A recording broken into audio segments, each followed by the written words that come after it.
Okay, so what is natural language processing? This was the first question that I heard on the hallway just now. Well, in a broad sense, it's any kind of computer manipulation of natural language. And that can go from counting words to word frequencies to things like that, to really hard things like understanding meaning in a text and things that have not entirely been solved. Because we don't know right now how to really communicate with a machine and do it very, very well. There have been some advances recently, but we are still not there. Okay, so why would we want to learn natural language processing, and why would we want to do it as political scientists especially? There are multiple applications for this. First of all, because at some point you might want to just process text. You have a block of text and you want to do something with it, extract something from it, some information. And that's going to be very helpful. Second, information extraction, extracting certain types of information, not just dividing the text into sentences and then working with the sentences or the words, but actually extracting pieces of information from it. Another thing that I've been doing myself is document classification and also sentiment analysis. You can also compare documents or compare texts among themselves. You can also do automatic summarizing of text. Again, it's one of the things that is a bit harder to do, and programs are not extremely good at it, but you can do it. You can also do translations, and you know that from Google Translate, for example. And as political scientists, we can also do discourse analysis with all that entails. So what is NLTK? It's a toolbox. It's a natural language toolkit. And it's a toolbox of different sorts of libraries and programs for Python. And you all know Python because we've already had the introduction on Python, and we had it last week as well. The good thing about Python is, of course, that it's free. And the good thing about NLTK is also that it's free. It was initially developed for educational purposes, and as a consequence of that, it also has extremely good online documentation. So there are multiple books on it. I will be talking about 2 of them, and there's online documentation, and there's also help on Stack Overflow and things like that. What are some other options for working with text for natural language processing? Well, there are some. If you go on R and you go and check out the natural language processing section, you'll see that there are lots of packages. OpenNLP is one of them. OpenNLP is also available in Java. It's similar to NLTK. You have other things like LinkPipe in Java as well. And you have lots of commercial applications. It's one of the things that really sells well, so lots of companies are developing it. You have the SAS text analytics and various SPSS tools for that. However, the cool thing about NLTK is that it is the most widely used and the most consistently used by its users. So how do we download and install? I already sent you the email about that, but in case you didn't get it or anything, you can find installation instructions at that link. You will need Python 2.7, even though there's a newer version of Python available. First of all, I strongly recommend getting 2.7 just because it's a bit better. And second, NLTK only works on 2.7 right now. And you also need to download corpora and packages and the data used for the examples in the book. And from Python, as I already said, you have to run the 2 lines of code. You have to import an LTK and then download, and it's going to open a downloader, and you can choose what packages to install from there. Lots of them are going to already be installed. Did anyone finish downloading the thing? Did it finish downloading? Okay, so we can actually go ahead and use it. So what resources am I? Yeah. Can you just quickly show the initial link again, where we can download the... Oh yeah, my code. Yeah. Can you see it? Did I make it large enough? It's 15 NL, large N, and then L, and then 9.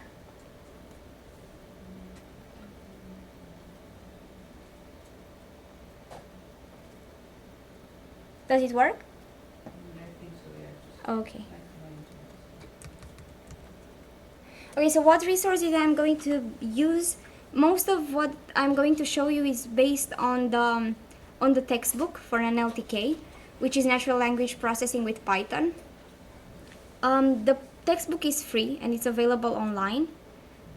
You can also buy a hard copy of it, but yeah, it's available online. And another useful one is Python Text Processing with NLTK 2.0 cookbook. I used that one when I was learning NLTK. I read it, it's a really easy read. But the examples that I have right now are based on the textbook. Okay, so let's start by reviewing some of the things that we already know from Drew's presentation in Python, the very first presentation that we had this semester. First of all, strings. They are the lowest level of text processing, and you have some examples here of things that you can do with strings. So I'm defining Monty as a string. Why do I have it on 2 rows? Just because I wanted to show you that you can write strings on 2 rows. And you need to separate them so that the program knows that it's the same thing. You can do operations with strings. For example, I can multiply that string by 2. I can just add text to it. And then I can, the last piece over there, I'm taking out only the last word, the last 7 characters in the string. And what it prints out is double plus the expression that we gave it in the middle plus the last word. You can also search a string, and it's going to, if you run the name of the string plus and find, it's going to find the position of that the substring starts at, and it's position 6 in this case. You can also transform strings into all uppercase or lowercase, and you can replace letters in strings. You can, or groups of letters, you can also do that. And I've replaced in this example y by x. Most of the time we are not going to use strings though, we are going to use lists in NLTK. Why? Because you can do lots of other things that you cannot do with strings with lists. For example, they are flexible about what elements they contain, which means that you can have defined as elements of a list multiple things and entire words or sentences or pieces of text. And if you loop through them, you're going to end up with the elements the way they are. If you loop through a string, it's going to loop over the characters in the string. So yeah, some things that you can do with lists. You can look at the length of a list. These are the most common ones. You can look at individual elements, and remember one important thing that you have to remember is that counting starts with, indexing starts with 0. So if I type the first element of the list is going to be actually the second one that you see on the screen, just because it starts with 0. You can also append things to lists, append elements, and you can sort them. And if you sort them, what you're gonna end up with is a new list that starts with numeric, that starts with words that start with numeric characters. Then we are gonna have words that starts with capital letters, and only then it's gonna it's gonna list the other ones alphabetically, and then the ones that start with capital letter are going to be ordered as well, but they go first. Yeah, you can also join the elements of a list, the way I did here, and you can also split the elements of a list. You can split a string into the elements of a list. Okay, now for this part, I'm going to use text from the book that you downloaded just now. So I hope it works for everyone if you want to run the code with me. It's importing a text that comes from presidential inaugural addresses. And here I'm showing you how you can search and display words in the context of the text.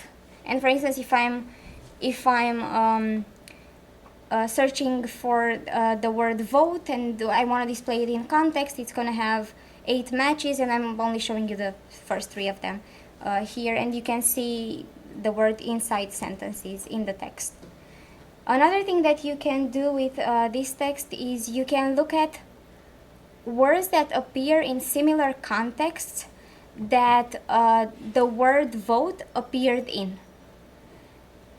So, for example, you see that the word vote appears in sentences like this, and then other words such as nation, abandon, achieve, adopt appear in similar contexts. They are surrounded by similar words. One thing that is pretty important, and it's going to be even more important when we start working with text, is collocations. What are collocations? It's groups of words that appear frequently together, and we can we can show a list of collocations that appear in our text. For example, United States, fellow citizens, and so on and so forth. These are words that usually appear together in groups. Isn't it? So in the collocations, is it removing some kind of stop words or something like that? No, it's not removing anything. It's just looking which words, for words that appear together, one after the other, frequently. So it's not doing anything. So it's how just. does it know? Because I've done this like with other corpora or whatever, and like off D is always like the one that appears more often. Yeah, because it might be removing common words. Okay. Or only including them if they're not 2 of them. Okay. If there's one common word plus something else, but I think it's removing common words. From what I see, there are no common words here. Yeah. So it's not removing them, but it's not taking them into consideration when it's doing this. Another thing that you can easily do in terms of just playing basic operations with text is counting. And you can count the vocabulary, you can count the length of a text from start to finish. It's going to be a bit different if you want to see how many different words are used in a text. So what's the vocabulary used in the text? And you can actually compute a measure of richness of the text by looking at the proportion between the number of words that are used in total in the text and the proportion of and the number of words that are used only once that appear. You take them only once, you count them, and then you divide that by the entire number of words in the text, and that gives you a measure of richness of the text. Another thing that you can do is look at positions of different words in the text. And what I'm graphing here is a lexical dispersion plot, which shows you in my text, in all of the inaugural speeches, where do these following words appear: citizen, democracy, freedom, war, America.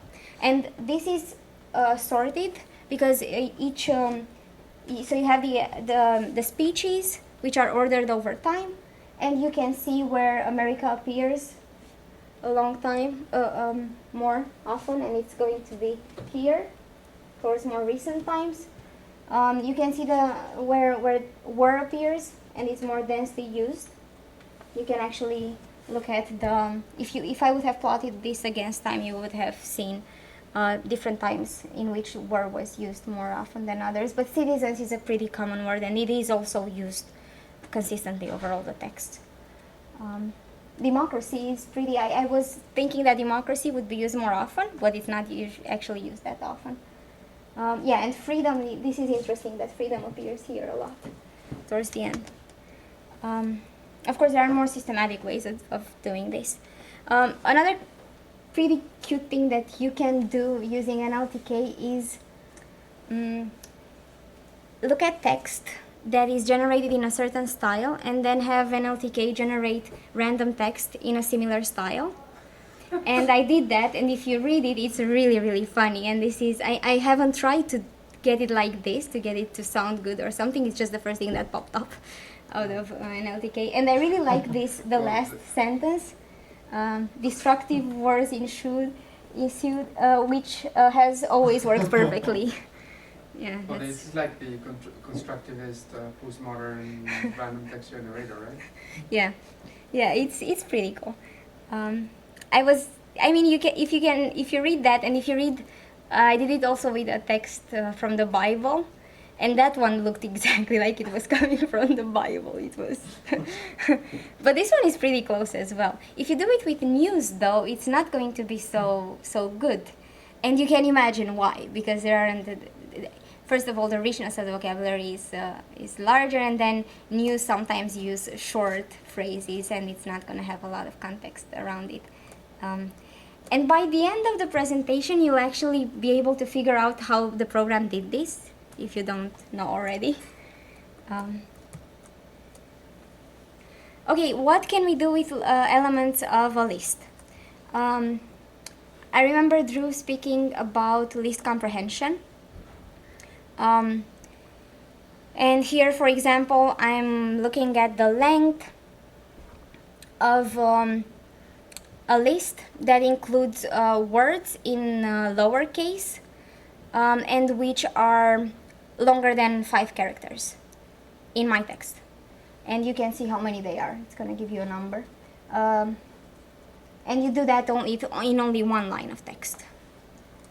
Another thing that you can do is just capitalize everything, all the words in capital letters for the first 5 words in the text.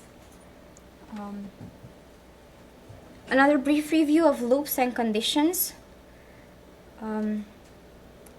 Yeah, so what I'm doing here is that I'm trying to print out different things depending on what I find in the text.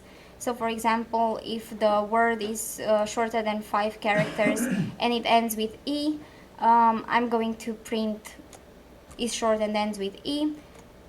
Else, if the word starts with a capital letter, this is what is title means, then I'm going to print is a title case word.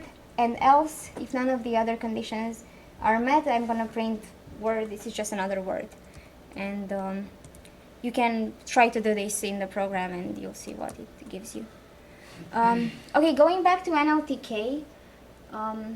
Just to be clear, so these are all Primitives primitives in Python. Yeah, these are all things that you do in Python. Almost all of them. I also showed you a few things that I really need an LTK for this, but most of them are things that you do in Python, and this was just a review of what we need to know in terms of Python to be able to work with NLTK. So yeah, going back to NLTK and to text. I used the word earlier, corpus. What is that? It's a large collection of text. Very large, it can be very large. Hundreds of documents. It can be raw or it can be categorized. So those documents can be put into categories. It can be either concentrated on a specific topic or it can be very broad, open domain. And what are some examples of corpus? You have the brown corpus, which is the largest, and it was the first one that became really, really huge. It's categorized by genre, and it includes lots of documents, different types of documents. You have web text that includes reviews and things from the web, and discussions in forums and things like that. You have one for news, which is a Reuters, and you have the inaugural speeches. You also have a multilingual one. And these are not the only ones that you have. In NLTK comes with access to different types of corpus. Why do we need them and what we can do with them? We'll see a bit later that we can use corpus for training our own programs and expanding our programs, and we use what we already know from the corpus. So yeah, what are some basic corpus operations? You can list the categories in a corpus if it has categories. You can also list the names of the files in the corpus. The inaugural corpus, we can see the names of the first 2 files. It starts with the 1789 speech. And we can actually inspect the distribution of different words in this text. It's going to plot the conditional distribution function for the words America and war.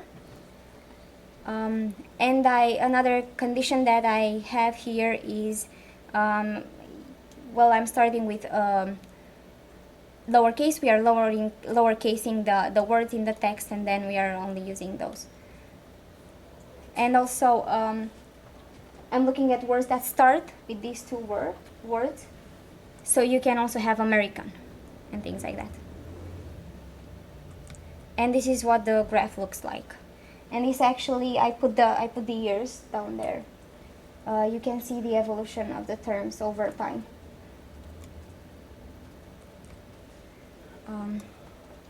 You can also look at differences between categories, different categories inside the corpus. And for example, we can look at several genres from the Brown corpus: news, government, and romance. Romance is going to have like love novels and things like that. Government is going to have documents related to the government, and then news, you have news as well. And you can look at how often different sorts of modal verbs appear in these documents. And I'm looking at some that I think might be interesting, like should, may, and can. And I have a feeling that their frequency is going to depend on the type of document that we are talking about. And if you do that, you get that indeed in the news corpus, the most common ones are can and may. However, in the government category, the most common one is may, which is pretty interesting. And in the romance category, it's can. So you can do that, and you can imagine doing this with different sorts of other words and words that are more informative than that, possibly. Another corpus, and a really important one, is WordNet. What is it? It's a huge dictionary of English in which we define synonyms, antonyms, and also things that are more specific to language processing, such as hyponyms, hypernyms. What are these things? They are subcategories of a certain category or upper categories of that category. You can also look at a word, for example, and see if it's categorized, how deep is it? On what step is it? And you'll see, for example, that, I think I have it here. Do I have it? Yeah, so you'll see, for example, that a word such as animal is going to be not so deep compared to a word more specific such as lion. Things are structured in trees in WordNet. The other interesting thing that it has is entailment. For instance, we can have this last line of code here. It shows you that walking entails stepping. How does it do that? Because they are ordered like that in a tree. Let's go a bit through the text because this is interesting and it's important. So what I'm doing is, first of all, importing WordNet. I'm importing it as WN because it's easier to use it like this. And then we can see the scene sets for motor car. And they're going to be car. And you can see different sorts of other names for that: car, automobile, machine, motor car. You can also see the definition for that, which it will be just a definition for what car is. And yeah, and you can also print different subcategories of cars, things that fall into the category of car. And you can have in one category, you have car, railway car, railroad car. So you can see that these things are things that are related to trains, and they fall into one category. They are ordered together. And in the other category, you have car as in gondola. And you have, these are just two of them, because you can have others. You will have one with car, which is going to be together with automobile and things like that. And you can have car as in traction car or things like that. And they are grouped together. So this is why it can access them like that, because it has all this information about the relations between different sorts of words. Iulia, is this, can one manipulate, edit this, or? Yeah, for yeah, yeah, its own you- purposes? You can do that by your own. It's already pretty comprehensive. I think if you have, But I words, think you can do that. declarations of war, Yeah, yeah, something. because it's going to be structured as lists and dictionaries and But you things can like cha- that. you So can- you you can can change it. You can define your refine it. own things. Yeah. I mean, this is pretty. We are seeing the raw code for that. It's going to be a tree that has different things defined inside of it. So you can actually see how it's built. And you can, of course, change it if you want to write code to change it.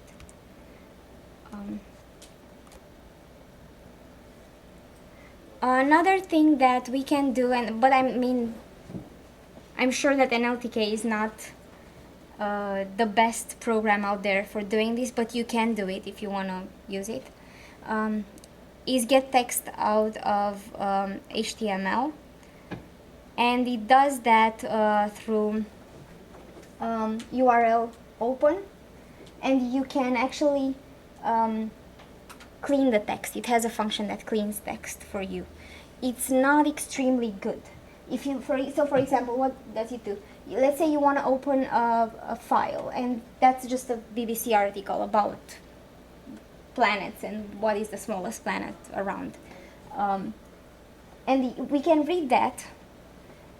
If you try to look at it, at what it gives you, it's going to give you like this HTML code, because it's going to have lots of HTML code. It's going to have tables and everything. So this is not very good. But then you can actually clean that, and you can clean that HTML code. And if you do that, it's going to, and then you tokenize it. You want to see just the words. You'll see that it gets rid of this part here, and it's going to give you the main words in the text. It can recognize things like that. Of course, it still needs some cleaning, because what was coming from after accessibility and links and things like that were things that had nothing to do with the article. So if you want to extract just the article, you might want to still work on this, but you can do it. And it gets you pretty far.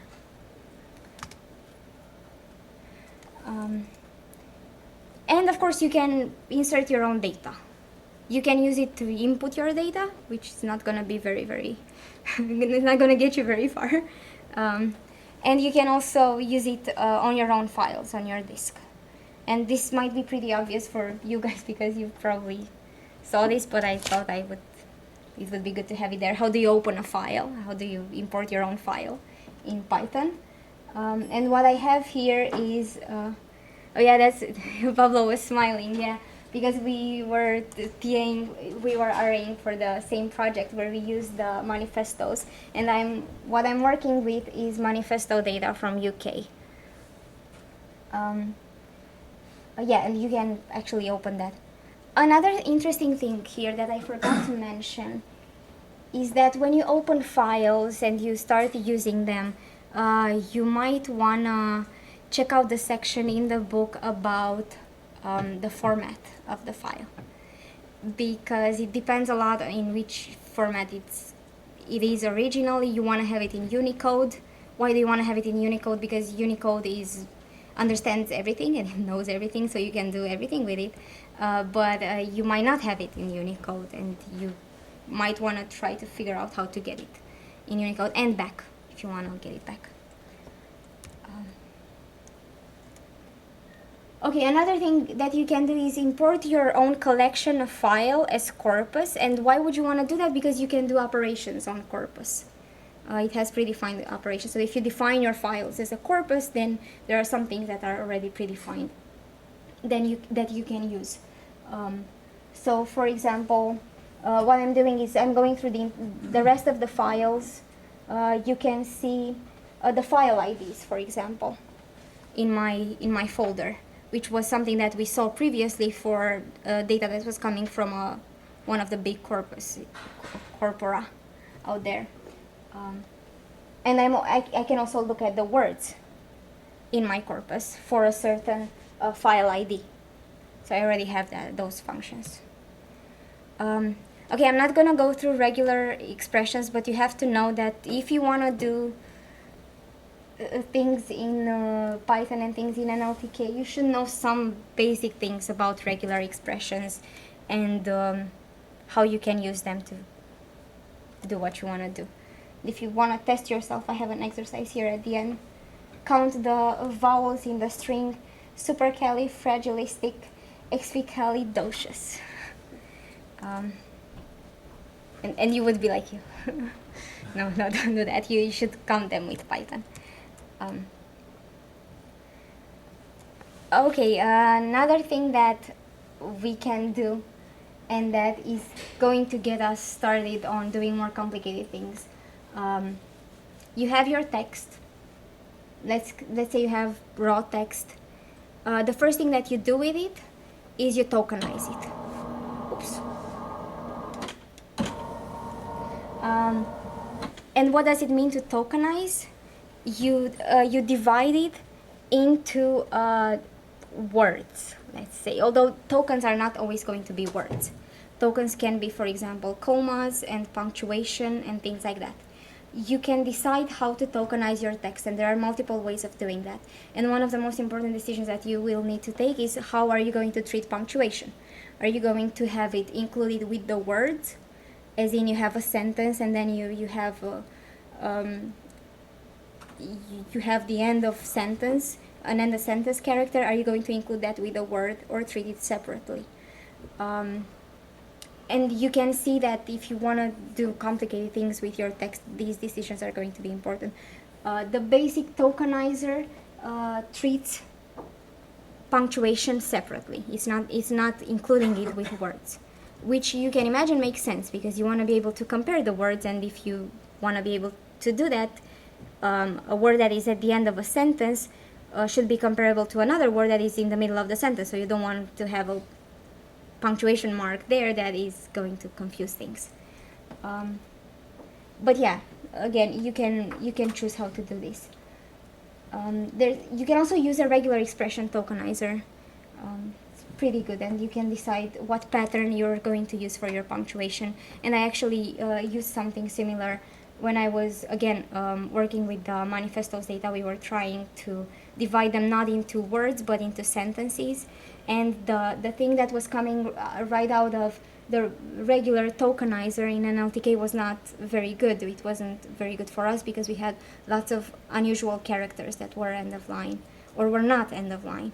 So using a regular expression tokenizer with a pattern that you define yourself is a very good idea.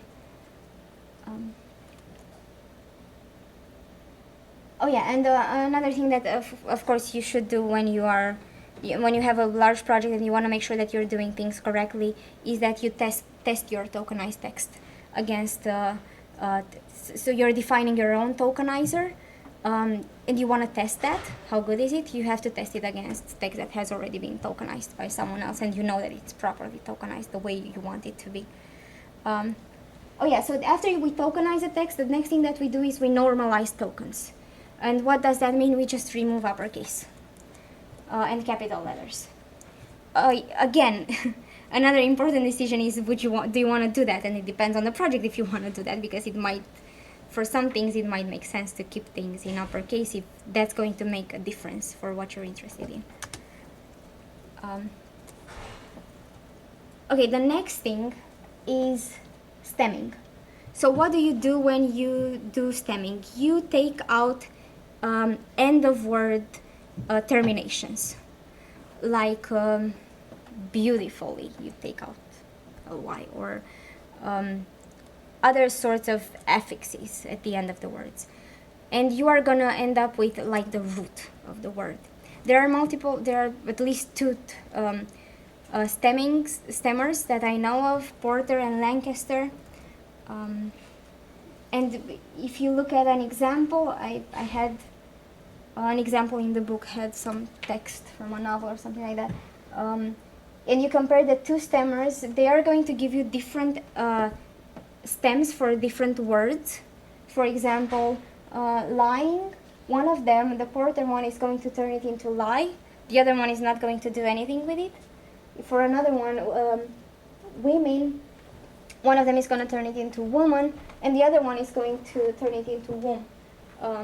This would be better because you can then compare both the plural and the singular of a word. They work better with simple words, much better with simpler words. And similar to stemming is lemmatization, which only removes affixes if the resulting word is in a dictionary. So it searches a dictionary. If it's there, then it's removing it. Otherwise, it's going to leave it as it is.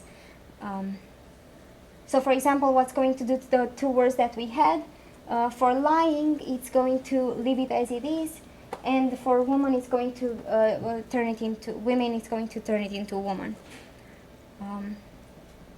And of course, you can define your own stemmers if you want to do that, and you can do it through regular expressions because there aren't that many terminations of words that you can remove. For instance, verbs at the past, they end with ed, and you know for sure that that one has to be removed, and there are others. Yeah. Okay, so now we're mainly dealing with English. Do you have any, I mean, how if you deal with, what do you do if you deal with other languages? Are there any like pre-programmed stemmers for that, or? I don't know because I've never worked with other languages, but you can always, if you know the language really well, you can always define your own stemmers. But you have to, yeah, you have to. It's not going to be that long because I'm pretty sure that if you're like a linguist, you know exactly what the rules are, and you're not going to have all that many categories. If you think about it in English, I think I saw an example once of how to build your own stemmer, and what they were doing is they were removing 10 or 15 endings that were very common, and then defining some other stuff for remaining words. So it might be like that. It depends on the rules of the language. However, you can also try to search if there's someone else has one already defined, and you can go and check out if there's any code out there for that. What language do you want? No, I just think I would imagine for German it's already going to be more difficult. It's for German, yeah, The words itself. Yeah. Russian, I mean, it's just like it's all over the place. I don't know about Turkish, Russian. Arabic, Yeah. Arabic and Turkish. Again, you have changes in the word itself. It's not that easy. You just take like apart. Yeah. Yeah, I can see how that can be harder, and I think a lot of what we are talking about here is informed by the syntax and the language, the English language. Another thing that we can do with text, and that you would have to probably do at some point, is to divide it into sentences. To be able to work with different programs in to be able to do more complicated things in NLTK, you don't always have to do this, but for some others you need to divide it into sentences. You need to know where the sentences end, and you do that by using the punct sentence segmenter. It is pretty good and it can divide sentences pretty well. It has some problems with, for example, having a word like USA at the end of the sentence. It's going to get really confused and it's not going to know what to do with it. So it might need some help cleaning things and defining special situations like that. And what I have here is I'm printing out sentences that are coming from the raw data that I previously that we previously uploaded from the manifestos, and I'm printing some sentences from that manifesto, and now they are listed each one on a different row and separate it among themselves.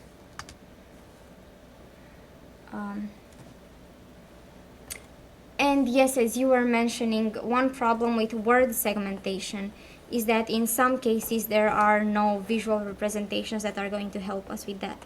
And the example was, I think it was an example with Chinese, which it was really hard to divide words among themselves. And also it's a pretty large problem when you are working with spoken language, because you can imagine if you're a machine and you're trying to understand what I am saying, you're gonna hear a string of sounds, and you have to know where each word ends for this. So what do you do in a situation like that is that you can define search and identify algorithms and functions that are based on an objective function, which is a scoring function. So it's looking at how likely it is that you have the correct thing. How likely is it that the word ends there, based on what it already knows and what it has in dictionaries. Okay, the other obvious one, we need to write output to files as well. And yeah, you can also write other type. You can write output from Python. You just have to define it as string before you do that. And one thing that is pretty important is that you have to avoid file names that contain space characters, and also that are identical except for lower and uppercase. And you probably already know that if you ever tried to do that and you had problems with it. Okay, now something that is pretty specific to natural language, part of speech tagging. What is that, and why do we want to do that? It is the process of classifying words into their parts of speech and labeling them. So the parts of speech are classes such as nouns, verbs, adjectives, adverbs, and so on and so forth. You can define lots of different types of classes. And you tag them. So you tag words based on what class they belong to. The tags are called tags. The tags are called tag sets, and you can use NLTK to tag text automatically. So the question is, why would you want to know for a given text if something is a verb or an adverb or a noun or whatever? Well, first of all, because you can use that information to analyze word usage in different texts. For instance, let's say that you want to see how dynamic a certain text is and you're interested in the number of verbs that it uses. You can use the information about verbs. You can also predict the behavior of previously unseen words, if you know the parts of speech. You can also run more powerful searches, because you can define your search not only based on the information in the text, what the words are or what the characters are, but also whether the word is a noun or a verb. And it's also used for classification. This is going to be the most important one. And you have multiple methods that can be used and are used by NLTK for tagging. You have a default tagger, which does not perform really well, a regular expression tagger, you have a unigram tagger and an n-gram tagger. And the best way of approaching a part of speech tagging would be to combine them. And you do that by using a technique called backoff, which means that you start with a very specialized model, a bigram tagger, for example, and if you don't get good enough results by using that one, you can use a more general model. And you can define your own taggers. You'll have to train and evaluate them using a corpora that has already been tagged for that. So let's see some examples of that. So some corpora has already been tagged. It comes tagged.